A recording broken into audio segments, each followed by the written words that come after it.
ಇಷ್ಟ.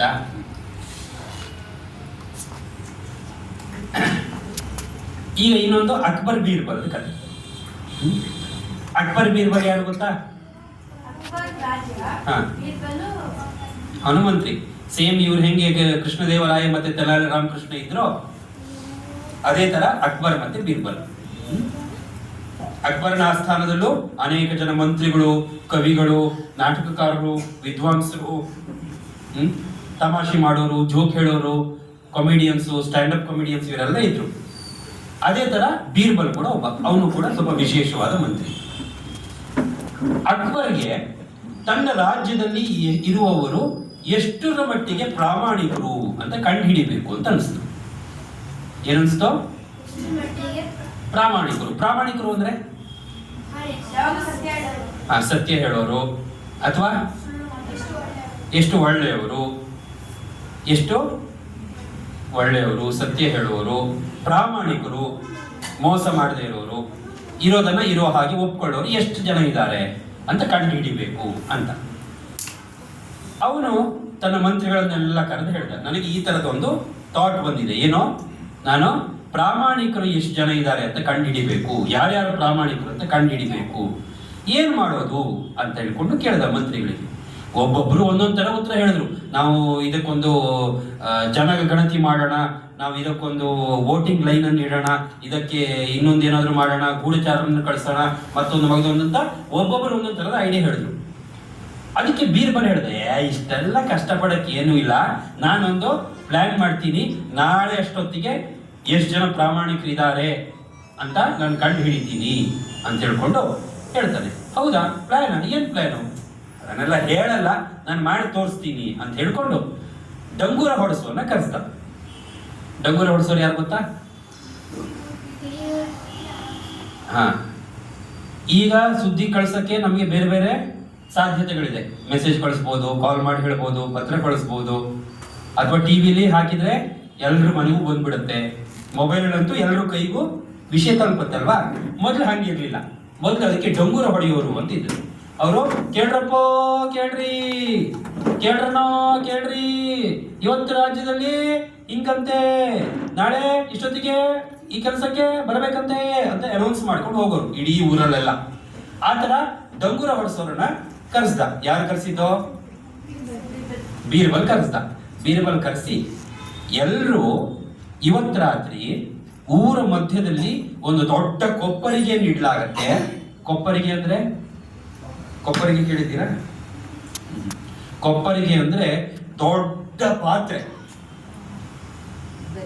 ಈ ಬೆಲ್ಲವನ್ನ ಅಥವಾ ಭತ್ತವನ್ನ ಇದನ್ನೆಲ್ಲ ರೆಡಿ ಮಾಡೋದಕ್ಕೆ ಬಳಸುವ ಪಾತ್ರೆಗೆ ಕೊಪ್ಪರಿಗೆ ಅಂತ ಕರೀತಾರೆ.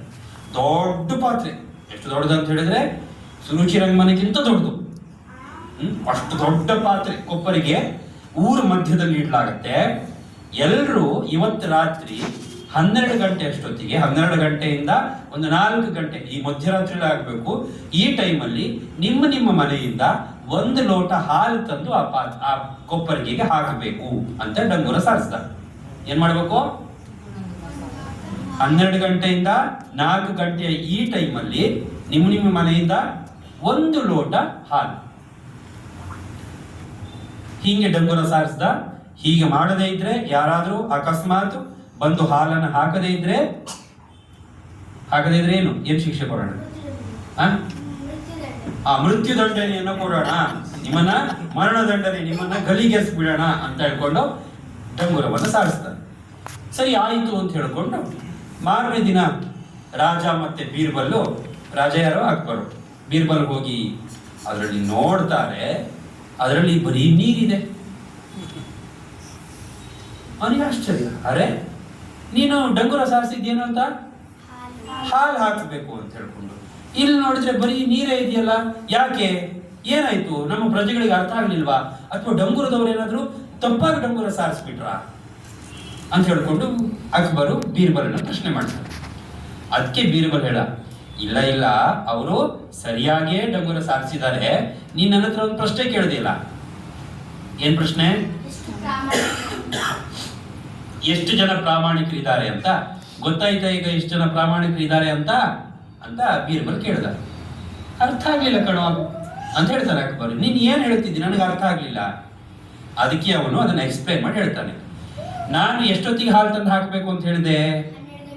12 ಗಂಟೆಯಿಂದ 4 ಗಂಟೆ. ಏನ್ ತಂದು ಹಾಕಬೇಕು ಅಂತ ಹೇಳಿದೆ? ಹಾಲು. ಊರಲ್ಲಿರೋರೆಲ್ಲ ಏನ್ ಯೋಚನೆ ಮಾಡಿದ್ರು?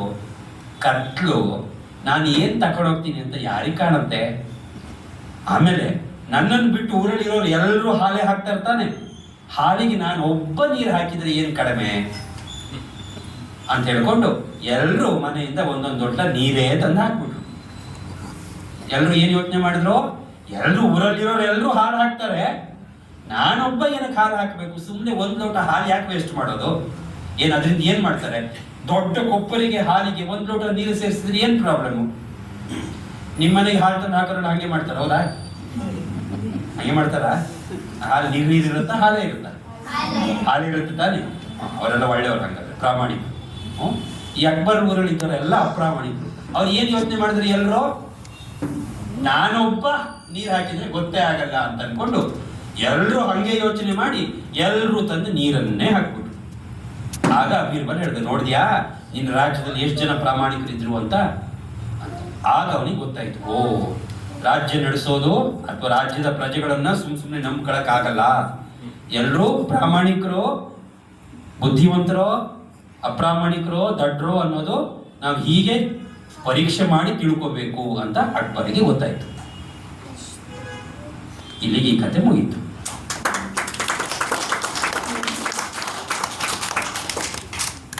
ಏನ್ ಗೊತ್ತಾಯ್ತು ಈ ಕಥೆಯಲ್ಲಿ?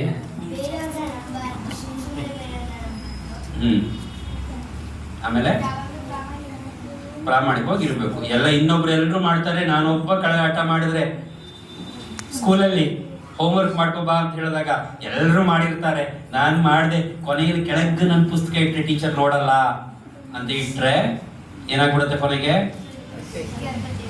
ಸಿಕ್ಕಾಗ್ಬಿಡ್ತಾರೆ. ಎಲ್ಲರೂ ಹಂಗೆ ಯೋಚನೆ ಮಾಡ್ಬಿಟ್ರೆ ಏನಾಗ್ಬಿಡುತ್ತೆ? ಎಲ್ಲರೂ ಕಳ್ಳರಾಗ್ಬಿಡ್ತಾರೆ ಕೊನೆಗೆ. ಹಾಗಾಗಿ ನಾವು ಪ್ರಾಮಾಣಿಕವಾಗಿರ್ಬೇಕು. ಅಕ್ಕಪಕ್ಕದವ್ರು ಏನಾದ್ರೂ ಮಾಡ್ಕೊಳ್ಳಿ, ಅವ್ರು ತಂದು ಹಾಕ್ತಾರೆ, ಇವ್ರು ಮಾಡ್ತಾರೆ, ಅವ್ರು ಮಾಡ್ತಾರೆ ಅಂತ ಹೇಳ್ಕೊಂಡು ನಾನು ಮಾಡದೇ ಇರೋದಲ್ಲ. ನಾನು ಪ್ರಾಮಾಣಿಕವಾಗಿ ನನಗೇನು ಕೆಲಸ ಹೇಳಿದ್ದಾರೆ ಆ ಕೆಲಸವನ್ನು ಮಾಡಬೇಕು ಅನ್ನೋದು ಈ ಕಥೆಯ ನೀತಿ.